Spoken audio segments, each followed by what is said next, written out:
Hi, everybody, and welcome to another episode of the podcast. This is Kalicube Tuesdays. The podcast is with Jason Barnard, and with Jason Barnard today is Jes Scholz. Welcome, Jes. Hi. You get the song. A quick hello, and we're good to go. Welcome to the show, Jes Scholz. Excuse me. I've been waiting all week for the song. And no one can never pronounce my name. I'll get it. Hang on, I'll do it again. Well, pronounce it for me first, so I get it right. Scholz. Scholz. Scholz. Yeah. A quick hello, and we're good to go. Welcome to the show, Jes Scholz. There you go. Perfect. No, I got it more or less.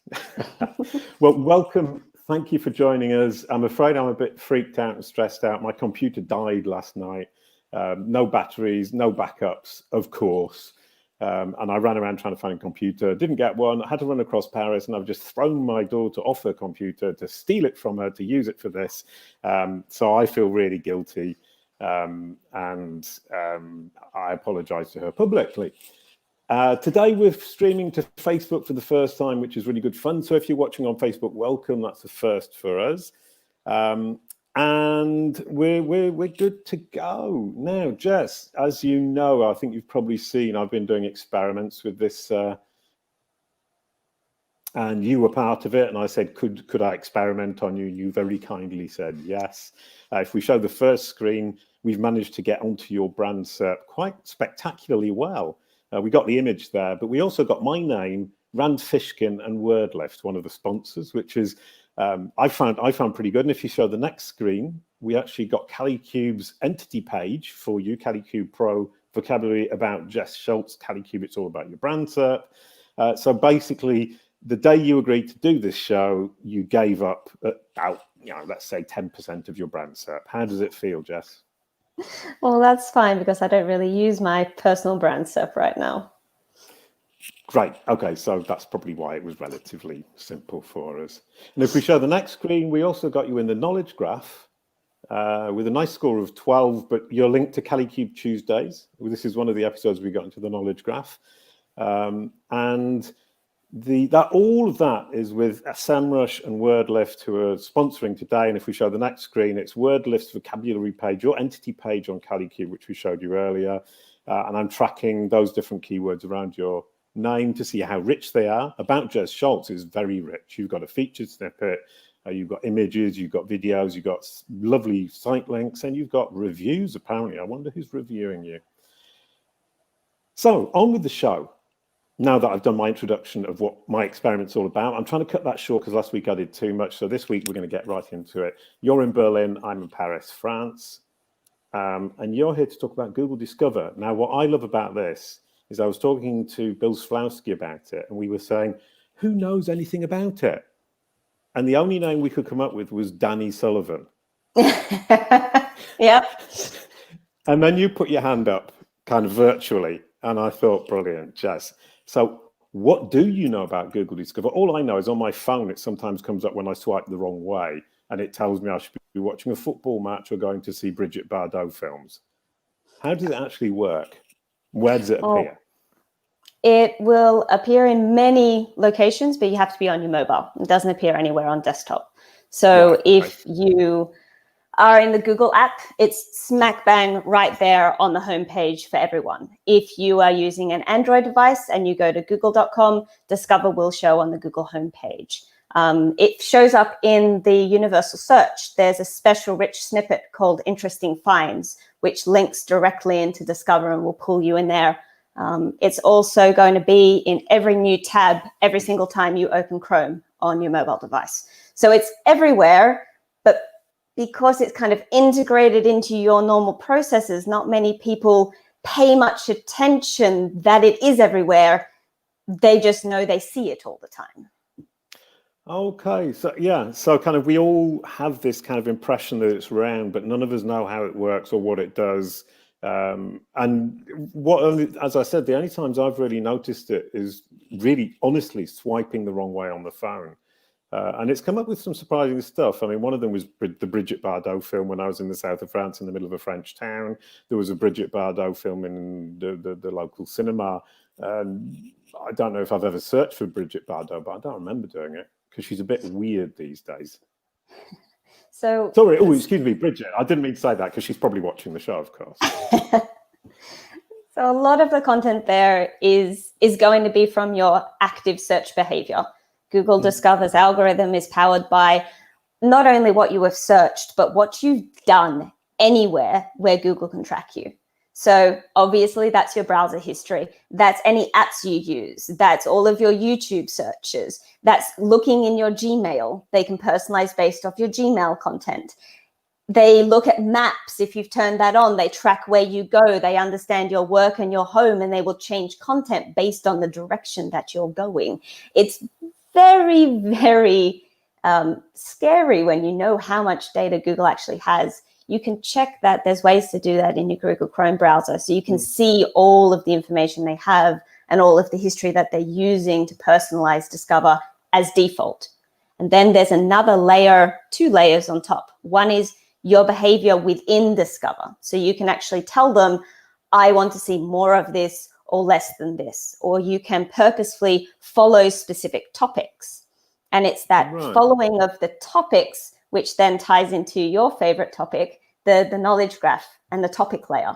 And that's a lot of what they're pulling on. I just remembered last night before my computer died, I was looking at that, and you do talk about the topic layer at one point somewhere that I saw online. I was incredibly intrigued by the topic layer because the knowledge graph is obviously understanding entities. It's understanding who we are. It's understanding who the companies are. It's understanding what the places are, the roads and the cinemas and the films and who's in them and all of that stuff. But the topic layer, if I've understood correctly, is kind of this fine-grained idea of subtopics within or around an entity. Is that about right, or is that a bad explanation? Yeah, no, there are like hundreds of thousands of subtopics within a topics, and topics are connected. They're on top of entities. And so it's a way for Google to connect entities together. So what a brand is trying to do in relation to Google Discover is get connected their brand to a topic that their audience follows, or their audience is going to be shown because of the Google's personalization algorithms. Right. Okay. This is all making lots and lots of sense because I got a bit overexcited when I heard about the topic layer last year. I was talking to Nagu Raghunandan from Bing. I mean, they've got a similar concept going on. And I was suggesting maybe if you started to learn the piano and you started off with like, how do you play a scale? And then as you go through time, you obviously get better and better. And the topic layer guides you through learning the piano. Yeah. And he told me, that's a great product idea. It just doesn't work like that. And so, in fact, what you're talking about, you're saying it does. Nagu is wrong. Do share, Jes. Sorry, or am I misreading you? No, I'm not saying he's wrong. I'm saying he's 100% right for his product. Right. Okay. So you're suggesting that if I started playing the piano, Google would follow me through all these different channels as I researched the piano, and obviously got better and better because hopefully when you start practicing and trying, you do get better at a musical instrument, as I did with mine behind me. And it can follow you through there, so it won't throw you a beginner's lesson when you're 6 months in. Would you suggest that's going to be happening? That is Google's marketing strategy for Discover. So if you go on their page, actually learning a musical instrument is one of their examples that they say really? It's going to base the topic layer on your expertise level and grow with you. Yeah. Seriously? Oh, I should have read that before. I should have actually done some research, shouldn't I? But I was just hoping you would tell me all, and then it would save me having to read all these things. So they use musical instruments as an example, and they do suggest exactly what I just said, which is they push you through as you grow with it. What about films and so on and so forth? Do they give you examples about that? I mean, they were showing me Brigitte Bardot, and I suspect it's because it was the only cinema and the only film playing in town. But it knows I like films. But would it go further than that? Would it suggest... Sorry, go ahead. Because it knows you like films, it's probably showing the information it has available to you. If you then interacted with that topic, you would show your interest in subtopics, and the more you interacted with it, the more precise your recommendations will become. Right. Okay. So from a consumer point of view, you're going, oh, I'm getting these really great recommendations from Google. Isn't it fun? Isn't it wonderful? From a privacy point of view, you've got absolutely no privacy at all. Yes. And it's actually worse than that. Sorry. We've given away a lot of our privacy to Google already, to be honest. That's very true. Well, I mean, I actually, when I lost my computer, the computer died, I have a Mac, and I just actually bought a Chromebook thinking I'll just give all my privacy to Google, but let's have done with it. And I actually found it pretty difficult to use, which is why I was panicking just before coming on now, because taking a screenshot and putting it into StreamYard proved to be almost impossible. But that's nothing to do with the topic today. Sorry. So I was thinking about the knowledge graph. I mean, the knowledge graph, if you look at Google Maps, it's the real-time knowledge graph, fully functioning. It can pick out where you are, where you want to go, what you want to do, and how to get from A to B, and what the option you're actually looking for. The knowledge graph has that, Google Maps has that time-sensitive aspect, i.e., if a coffee shop is closed, it shouldn't send me there. And the topic layer with Discover is taking us from understanding who we are and what we do to understanding who we are, what we do, what we're going to do in the future, whether we know it or not. Yes. They want to predict what you will search for before you search for it and pre-answer the questions that you have. It's essentially their way of attacking social media. Think of Google Discover like a friendless Instagram feed, which is you can follow specific topics, or it can just show you things in the Explore view. Discover's the same thing. Sorry, when you said a friendless kind of Facebook, it's like kind of Google Discover's all on its own. It doesn't have any friends, but that's not what you meant. It means I don't have any friends on Google Discover. So, right, okay. And then if you look at that and you say, actually, Facebook is very much the same. We've given away any privacy, any hope of privacy within Facebook at least. But then that's within Facebook. Google is much more, what's the word, all pervasive. Yes, they're more omnipotent. Oh, you've got the good words, haven't you? Mm-hmm, I do.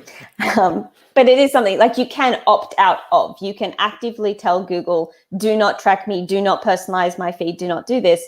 But obviously you have to take that step to say no. By default, when you download their apps, when you download their products, when you utilize their services, obviously you're trading the use of the service for your personal information so that they can sell that information to advertisers. That is their business model at the end of the day, arguably.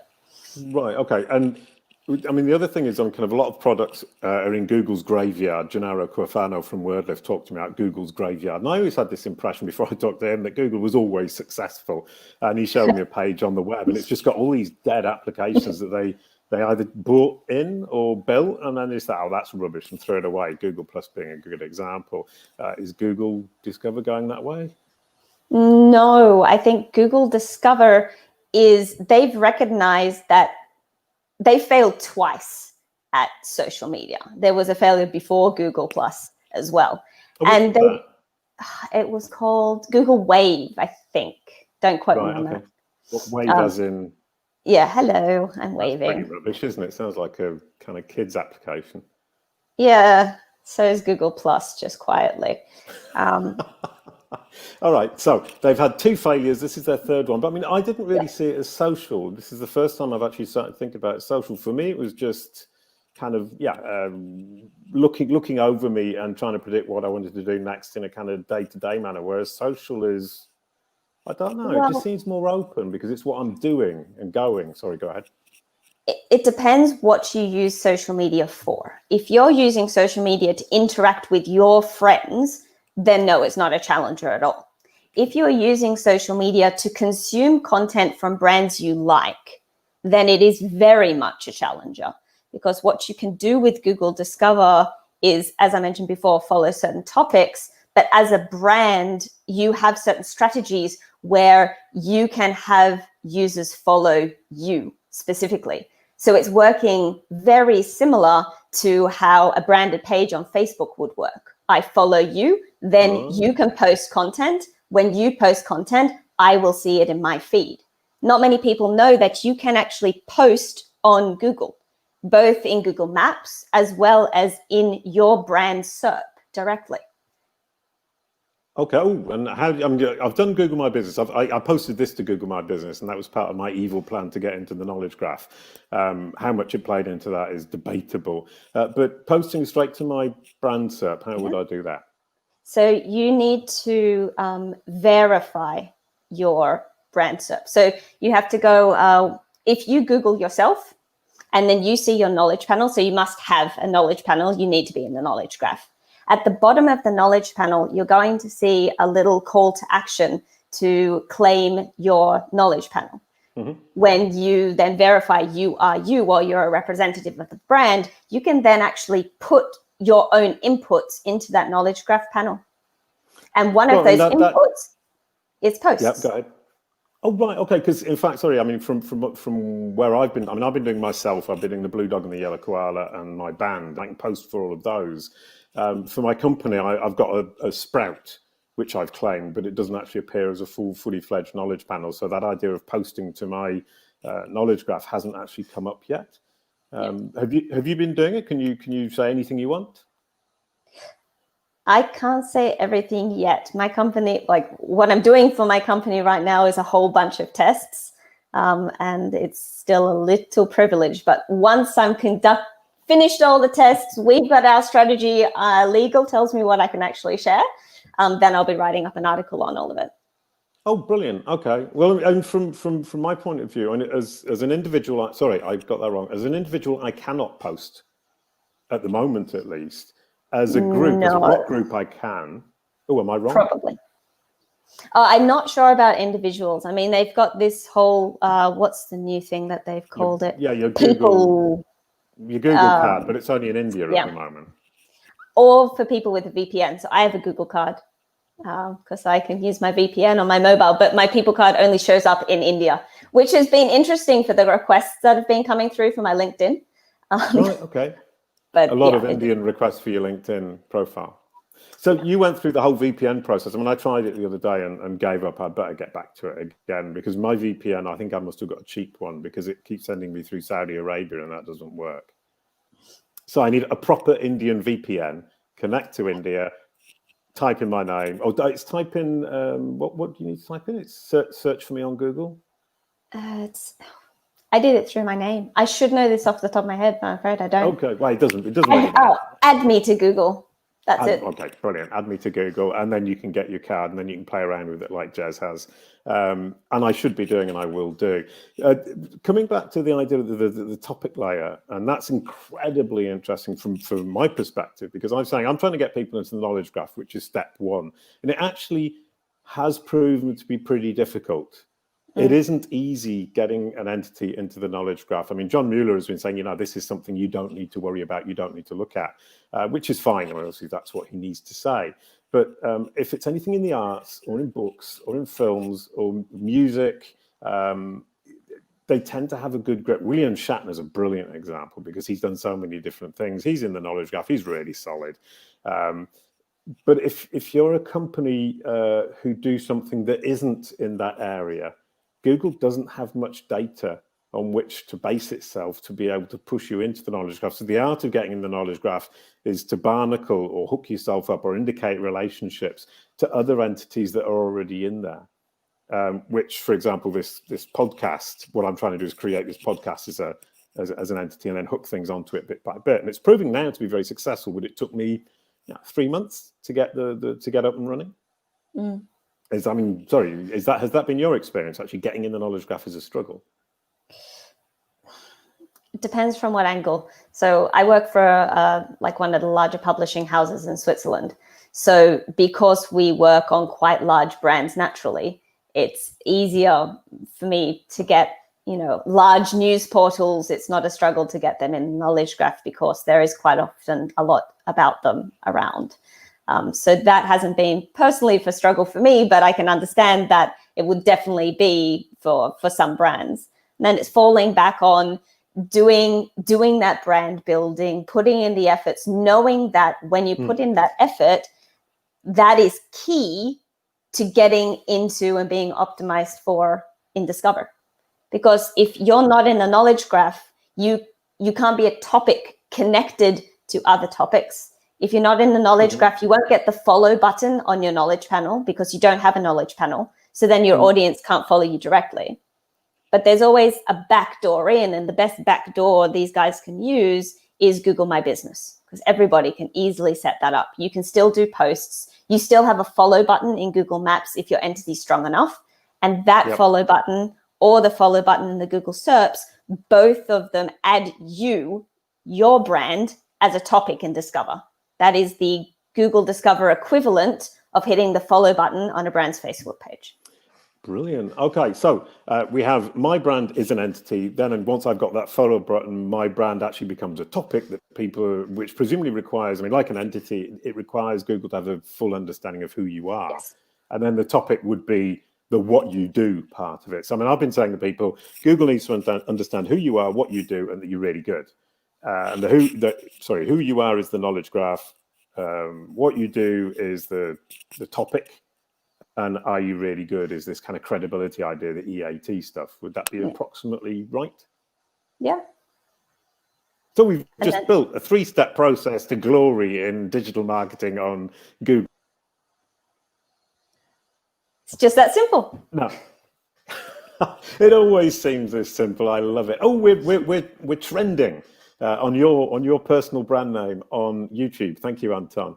So we're trending on YouTube right now. That always happens actually. When we're live, it pushes up to the top. And then if we get enough interaction, we get enough engagement on the video, it stays towards the top. And as we were saying earlier on with Rand Fishkin, we managed to keep it there. But that's a completely different story. Back to our topics. The other question then would be, because a topic is in fact essentially an entity. So as an entity, as a brand within the knowledge graph, I then need to, it's a branding exercise to push into Google's mind that my brand is closely related to this topic, that topic, and another topic. And then as we get into the topic layer, push the idea of which kind of more granular definitions of each topic I'm involved in. And it will then start to push me through Google Discover more and more towards people who are actually going to be interested in what I've got to do in a very social media manner. Is that fair? Fair, presuming you meet all the base criteria of the type of site that Google looks for. So you could do all of that work, but if you don't have EAT, as you were mentioning before, you're not going to get into the Discover. If you don't have decent page load speeds, if you're not mobile friendly, so there's still a lot of basics you need to have in place. But if you've got those basics in place and you're ready to take the next step, the knowledge graph and linking your brand to relevant topics is the way to go. Okay. In the title, I put Google Discover and other pushy features. Are there actually other pushy features, or is it all just an extension of Google Discover? It depends how you want to define it. So some people argue... I'm going to define it really broadly because then it gives a better answer.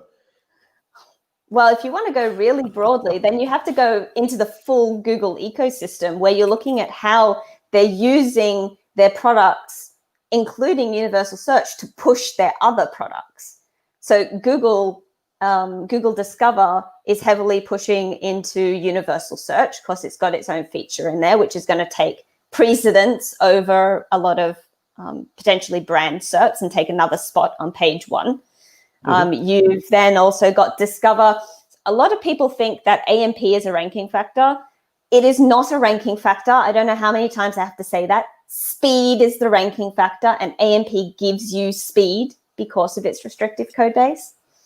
But they use AMP's inbuilt natural speed to push Discover because everyone looks at Discover and says, well, 90% of the articles are AMP. And you're like, well, yes, that is correlation. It is not causality. The cause is speed. But of course, the outcome is more people use AMP framework.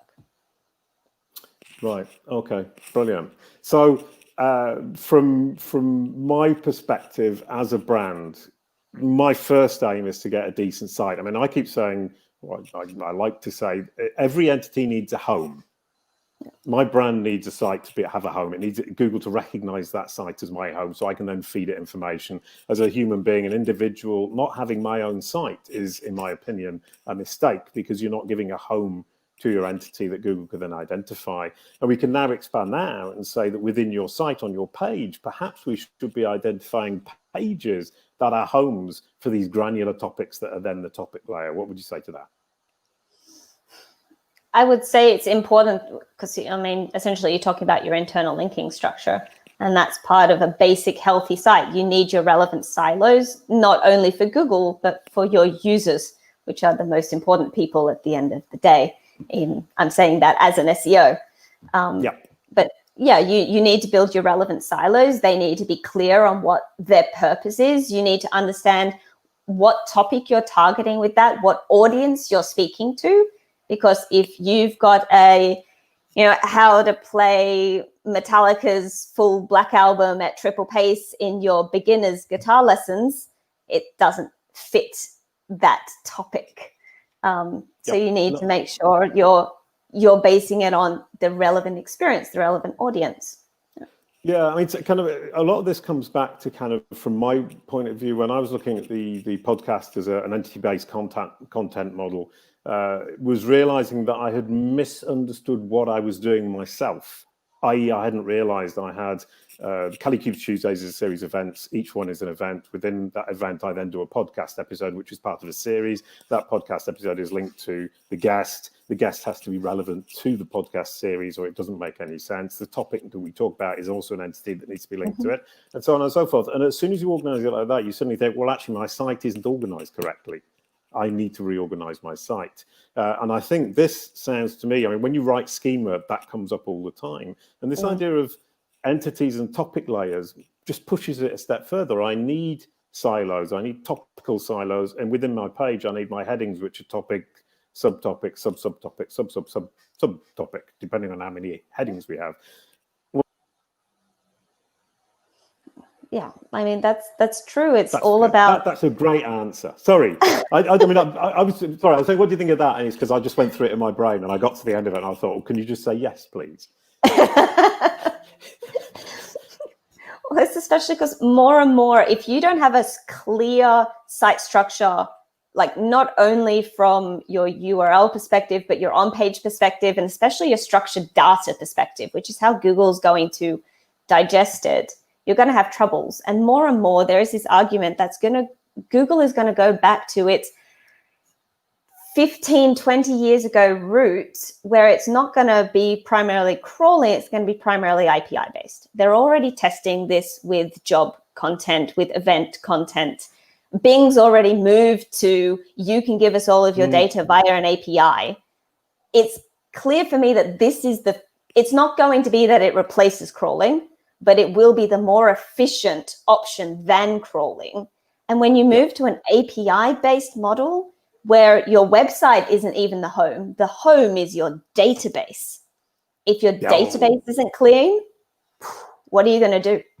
Oh, and that comes back to WordLift's entity-based content model. I mean, it actually goes beyond that. It's saying your entire company should be based on a database. The entire thing should be stocked in a database in a very organized manner. And your site is simply a representation of the database that is your company. Yeah, the site is one experience, but some people then have separate native apps. I'm not the biggest fan of them, but let's not get into that. Then you've got the rich experiences on Google, like Google for Jobs, where you need to push your content. You've probably got something along the lines of instant articles. You may be integrating with AMP. You've got your Snapchat, you've got your stories, you've got your however many marketing channels you have, which goes well beyond search or traditional search, that you need to curate your content for. And if you're not doing that in the database, if you're relying on your site to curate all of your data, you're going to find it very difficult to use that as your hub because your site is not in and of itself an API. Brilliant stuff. So I mean, kind of if you've got a client or I've got a client who's arguing about how their site should be organized, you're saying, well, you shouldn't be arguing about how your site is organized. You should be arguing about how your database is organized. If your database is badly organized, then you're not thinking about your company correctly. And coming back to the schema markup, silos and all that stuff, is a lot of companies don't understand what it is they actually offer. They find it then very difficult to explain what they have, what they're offering, how it's presented. I mean, companies, an example I keep getting is companies who have the same name for their software as they do for the company, and they can't distinguish between the company and the software, even in their own minds. Then they don't realize, like, even all of your employees, your CEO should be an entity in a knowledge graph. Oh, yes, definitely. All the C-level employees could be. Yeah. So when you're defining your company as your product, the thing that people pay you for, you're completely missing out on so many marketing opportunities, because of course the face of your product is your CEO. They are themselves an entity who should be reflected on your website, on your About Us page. And that then contributes to your trust and authority and your other, like your EAT score, as your CEO speaks at conferences or wins awards or whatever it is. So if you're defining yourself as your product, you are missing out on so many marketing opportunities. Yeah, I mean, because you have the entity that's the company itself, you have the entity that's the brand, you have the entity that's the product, you have the entity that's the CEO, all the other C-level employees. And now we have the entity that is the topic that you most deal with, and the granular subtopics of that you can then push out to users. That's absolutely brilliant. Thank you very much, Jes. That was perfect and wonderful. I'm going to listen back right after the show. Thanks for having me on. Quick goodbye to end the show. Thank you, Jes.